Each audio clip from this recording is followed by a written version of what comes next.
Le plus grand explorateur du XXe siècle est une femme, et elle s'appelle Alexandra David-Néel.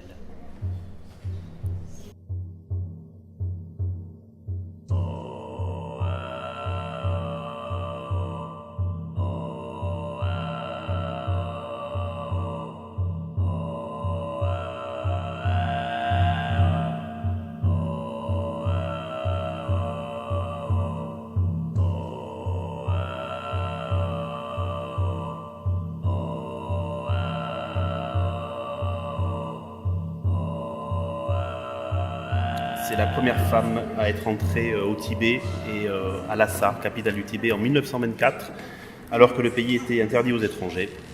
Et c'est la première femme de l'histoire qui a été lama, c'est-à-dire considérée par les lamas du Tibet comme une égale à eux, alors qu'elle était femme et blanche étrangère. Donc une femme au destin extraordinaire.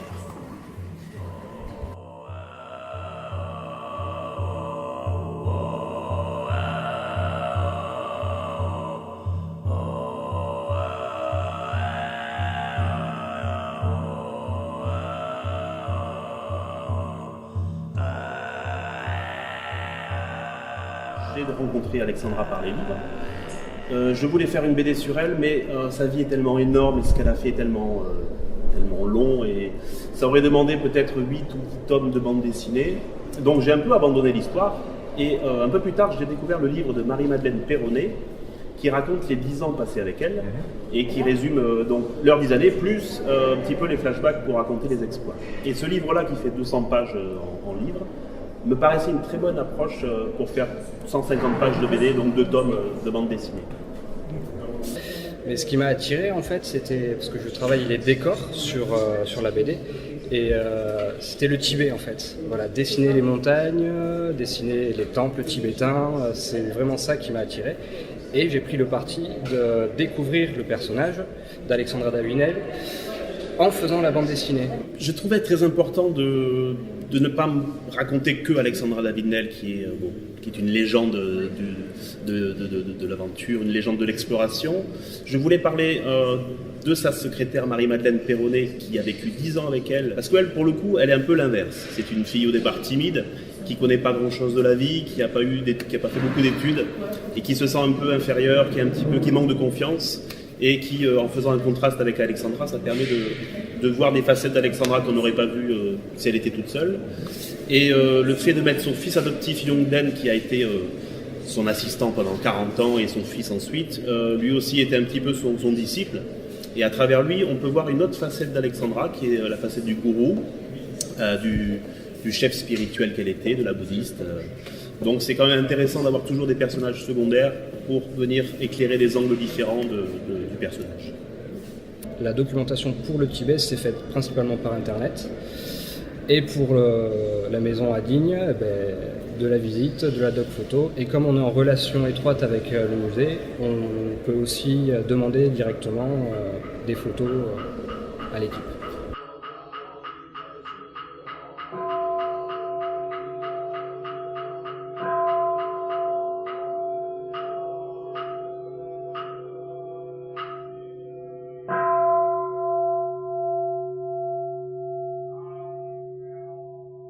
J'ai choisi d'inverser les codes habituels en faisant le temps présent, les années 60 en noir et blanc, sépia, et les flashbacks en couleur. Alors, la première raison, c'est qu'on se voyait mal avec Mathieu représenter le Tibet, l'Himalaya, les moines, les monastères, les toges, les couleurs magnifiques qui sont au Tibet, en sépia noir et blanc, ça aurait été quand même très triste. Ça m'aurait un peu embêté, mais j'aurais été un peu déçu de faire ça en noir et blanc parce que c'était vraiment les couleurs aussi qui m'attiraient et j'avais vraiment envie de mettre ça en couleur réelle.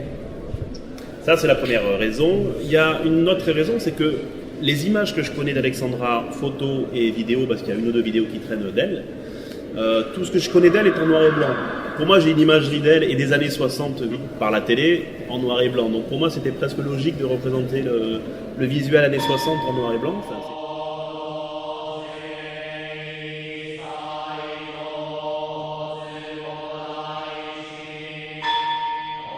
on peut annoncer qu'on est sur un tome 3, voilà, qui sera une suite. L'histoire qu'on vient de faire est en 2 tomes, mais après la mort d'Alexandra, la jeune Marie-Madeleine, d'après le testament, était chargée d'emmener les cendres en Inde pour les déverser dans le Gange. Et donc ça, c'est le temps présent. Et ça va nous permettre de lui faire rencontrer des gens et de refaire des flashbacks sur l'époque Himalaya, Chine, Népal, etc. Donc ça, c'est pour 2018.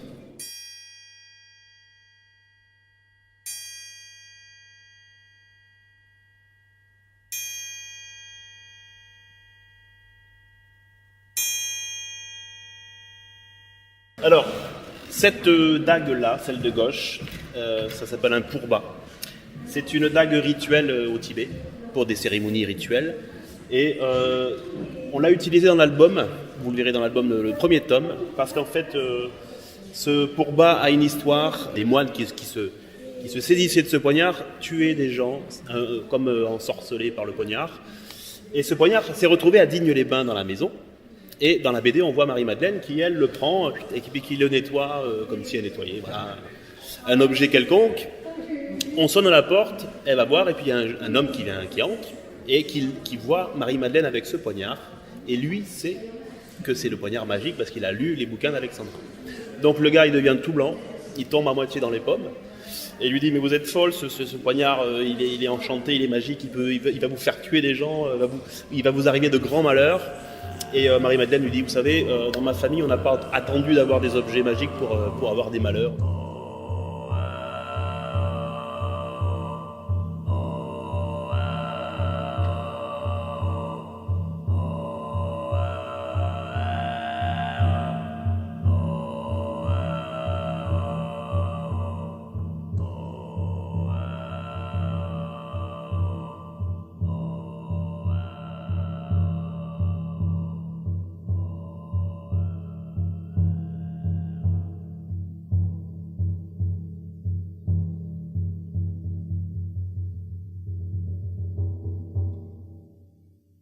Le Bouddha de la couverture, il est là. C'est lui. C'est vraiment le vrai qui avait, il y a un siècle ici, il traînait ici, mais c'était lui. Et c'est celui qu'on a dessiné ici. Donc c'est assez émouvant, je trouve. Dans la biographie officielle d'Alexandra David-Néel, il y a une photo qui est très connue de la bibliothèque du musée, qui est en noir et blanc. Donc pour nous, c'était évident que, étant en lien avec le musée Guimet, étant partenaire, et puis l'histoire, c'est quand même au fond, il y a quand même le bouddhisme qui est très présent. On voulait absolument se servir de cette photo pour faire la couverture. Puis il est magnifique. Hein.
Je suis très très admiratif de cette femme et je pense que le plus gros, enfin le thème pour moi qui lui colle à la peau, c'est le thème de l'émancipation, c'est-à-dire de se libérer de ce qu'on pense de soi, des carcans sociaux, des carcans de la famille. Elle, c'était une libération de sa condition de femme à l'époque. Ce que je retiens de la vie d'Alexandra, c'est toutes les vies qu'elle a eues. Voilà, parce qu'on la connaît peut-être plus sur son exploit d'exploratrice, mais écrivaine, philosophe, orientaliste. Voilà. C'est arrivé à cette époque-là, en tant que femme, en plus, à avoir autant de vie, ça marque.